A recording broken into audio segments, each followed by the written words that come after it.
A man was hiking in the Smoky Mountains when he stumbled across a seriously creepy discovery.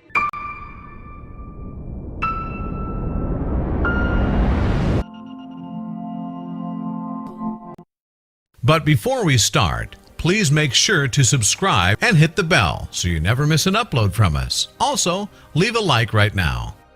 Explorer and photographer Jordan Lyles surveys the creepy site, which is nestled deep within the woodland of the Smoky Mountains. Residents abandoned the town approximately 2 decades ago now, and its buildings have lain empty and forgotten ever since. And as Lyles peers through broken windows and collapsed walls, only the sound of nature breaks the eerie silence. Lyles shares his passion for the camera with his hero, legendary filmmaker and actor Sir Charlie Chaplin. And while Lyles is also a director, he's perhaps best known for his photography of abandoned places. But the cameraman has received considerable media attention for his documentation of one particular off-road and downright spooky exploration. And when it comes to abandoned locations in the US, there's a whole host out there waiting to be stumbled upon. After all, America's a large country steeped in history. As times change too, places evolve, or sometimes it seems they end up getting left behind altogether. But what would provoke individuals, neighborhoods, or even entire towns to just pick up sticks? Well, it seems that financial decline is one of the prominent causes of the phenomenon. Some locales that lie abandoned today may have had prosperous beginnings, but changes in fortune have left them in degradation.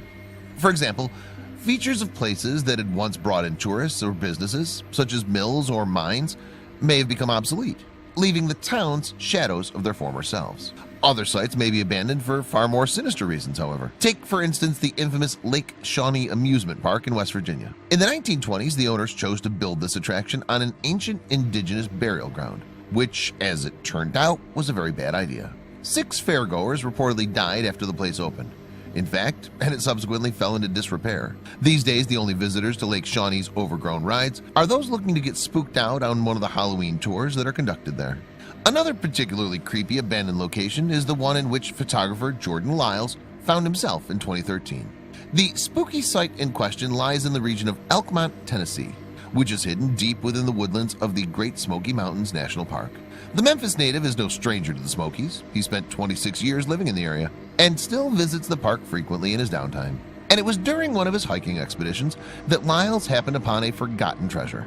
Furthermore, Lyles explains on his website how he stumbled upon the mysterious place. About a mile up an unnamed gravel road inside the Great Smoky Mountains National Park is the back way into an abandoned neighborhood and hotel, some of which was originally constructed more than 100 years ago, he's written. But the ruins that Lyles discovered bear little resemblance to the area's glory days. The place isn't as easily accessible as it once was either, as the cameraman quickly found out on his visit. In fact, overgrown electrical equipment on the deserted path were the only indications to the curious explorer that the site exists at all. And yet he persevered nevertheless, all the while documenting his adventure on film. Lyles' 2013 footage begins with him walking along a deserted track. First, he approaches a dark shape among the trees, which appears as if the surrounding land has claimed it. A closer inspection of the form, however, reveals that it's the remains of a cabin. But any coziness that the structure may have once had has long since departed, and all that remains is an empty shell, one totally devoid of human life. Then, when Lyles gets even closer to the building, he sees shattered windows and pulled up porch floorboards. And as a consequence, the cameraman isn't sure if he wants to venture further. It's not fear of the supernatural that's keeping him from exploring inside, though. As creepy as the abandoned house may look, it's the very real concern that the house could give way and bury him in rotting wood. "I don't really think I want to go in there," Lyles reveals in the video. "It looks like the kitchen's on a slant, which means the property is not in very good condition." That said, he does manage to get a glimpse of the cabin's interior, which is complete with decaying shelves and toppled containers that litter the floor. And yet the front of the property is even more chilling, perhaps due to the screen door that hangs open invitingly. But the loose planks and fallen logs quell any air of welcome, suggesting that the place is in fact not safe to enter. Lyles glances through a broken window, and the room within is empty and bare. The derelict building's upper levels, meanwhile, are just as silent and deserted as the ground floor. Lyles' camera captures a lone mattress that's been abandoned in a bedroom, although a partly collapsed roof makes access to the area limited. Needless to say, the photographer isn't willing to risk his life by investigating any further. Next, Lyles' exploration takes him through the nearby trees and down a series of stone steps to another lonely abode. Peeking through a foreboding open wooden door and into the darkness behind it, the filmmaker spots some signs of human habitation. Whoever may have once lived here, though, now seems to be long gone. In particular, a washer and a dryer lie upturned and uncared for on the shattered floorboards, and persons unknown appear to have used the barrel that Lyles spots from the entrance as a makeshift table for now rusty paint cans. Who knows how long it's been since anyone's called this place home, or even stepped within its walls. But in order to explore this abandoned town's secrets further, Lyles has to retrace his steps back to the gravel path. There he finds another route, which is once again marked by a long-forgotten electrical equipment. And yet keen-eyed adventurers may have been able to spot another potential sign of life, a roof lurking among the distant trees.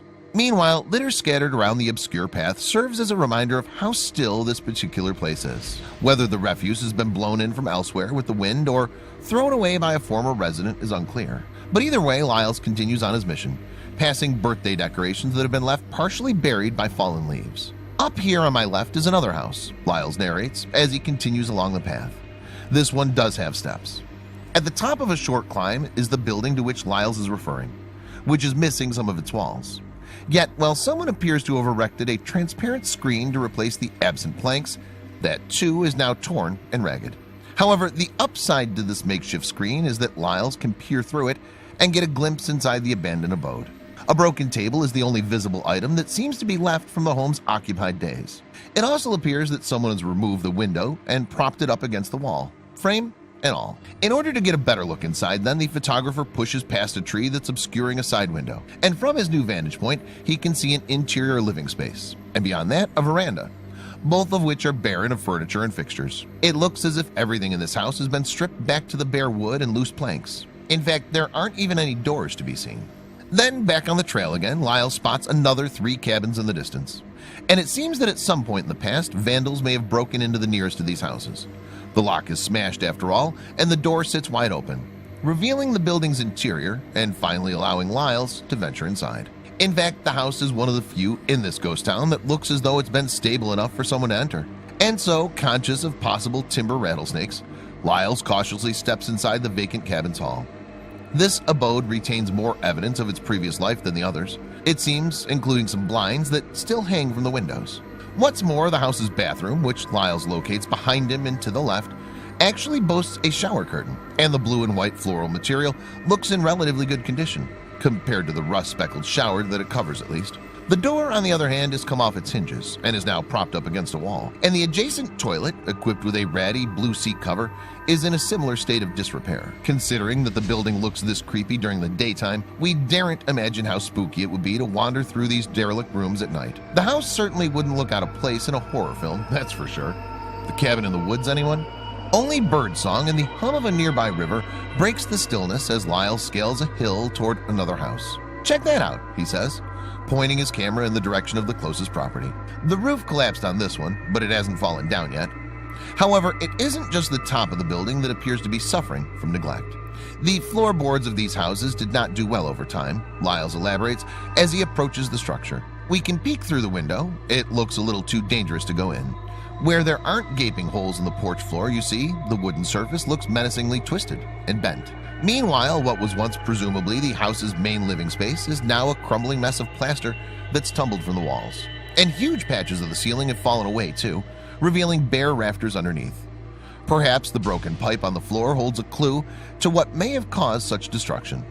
Elsewhere, the property next door has a short stone path leading up to the building. Its porch has completely disappeared, however, and as a result, Lyles wisely doesn't risk clambering inside for a closer look. "No way I'm going in this one. This is all ripped up," the cameraman explains in his commentary. But before Lyles can investigate another creepy cabin, something unusual attracts his attention. Specifically, the explorer is drawn to a lone TV antenna, which has been discarded in the forest. And whoever left the item there seems to have thrust the aerial into the ground among the trees like a strange totem pole. What purpose it serves, however, remains unknown. Perhaps the antenna is part of the debris that was left behind by the inhabitants of the small building that Lyles decides to explore next. And littered in the basement of this hut is a collection of objects that may hold the clues to its former function.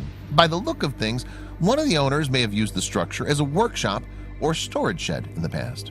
Lyles glimpses the interior of the place from an open doorway before walking around the property for a better look. He then finds the peephole that he's searching for in the form of a slatted fence. And inside, an old wooden workbench houses a collection of paint cans, thinner, and other do-it-yourself paraphernalia.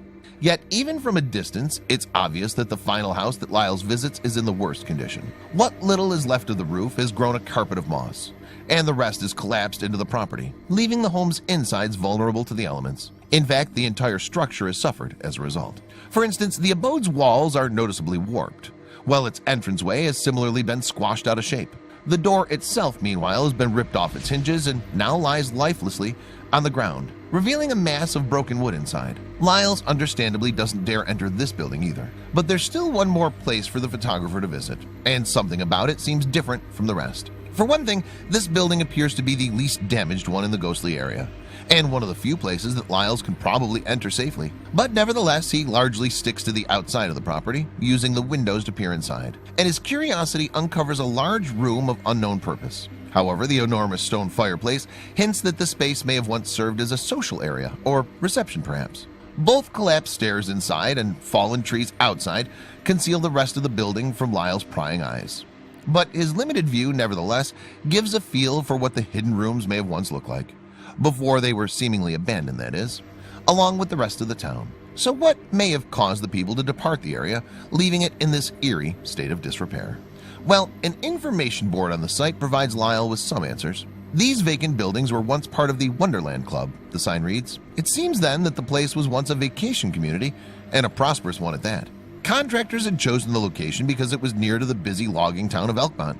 The hotel subsequently opened to the public in 1912 and had 7 years of operation before private business owners claimed it for themselves. You see, a number of men from Knoxville, Tennessee wanted to create their own private venue in a similar vein to the nearby members-only Appalachian Club, from which they'd been rejected. As a consequence, they turned the existing hotel into an exclusive social center, the Wonderland Club, which became a popular destination for affluent locals. However, the area lost money in 1925 when local logging projects receded, and so many of the buildings ultimately fell into disrepair. The Wonderland Club's story doesn't end there, though. With the creation of the Great Smoky Mountains National Park in the 1920s, several residents of the area were evicted. And while some club members managed to retain property contracts in 1992, only 2 of these leases remained. The club officially closed its doors that same year, and the last of the agreements finally expired in 2001. And the hotel, the last of the buildings that Lyles explored, retained some historical significance, with authorities having claimed some of its more attractive features for preservation. It's a good thing, too, because on top of general neglect, a fire further damaged the Wonderland Resort in 1995. Nowadays, then, the once thriving Wonderland Club and the cabins around it sit lonely and abandoned. But while the ghost town might appear wholly forgotten, the National Trust for Historic Preservation has actually recognized the entire Elkmont region on its list of endangered places. How much longer the area will survive, though, is uncertain. And fortunately, Lyles recorded his poignant footage before another disaster struck the location. A devastating fire in 2016, preventing the passage of time from completely consuming the deserted community.